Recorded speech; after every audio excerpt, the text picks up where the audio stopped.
त्याला असं कोणची भोंगे घेऊन बोंबलं तिंडायची गरज नाही. त्याचा गुतलंय म्हणून गंमत झाली त्याची. ते खात नाही कोण ना, त्याला काय गरज आहे. त्याचं दूध करा बरं 50 रुपये लिटर, ते माणसं उडीत का नाही दिवसा. बरं ते गुतलंय म्हणजे गंमत. ती पाहत आहे 2 लाखाची वाटी येतात का काय म्हणतात ते, त्याला गरज नाही. मला तर मुळात राज आहे.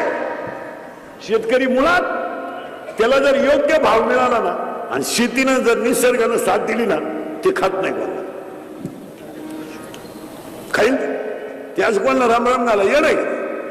ते म्हणते मला साखरपुड्याला येतो का, रोप लावायला नाग लावत्या साखरपुड्याला, झाल ती फुगी रे, त्याला गरज नाही.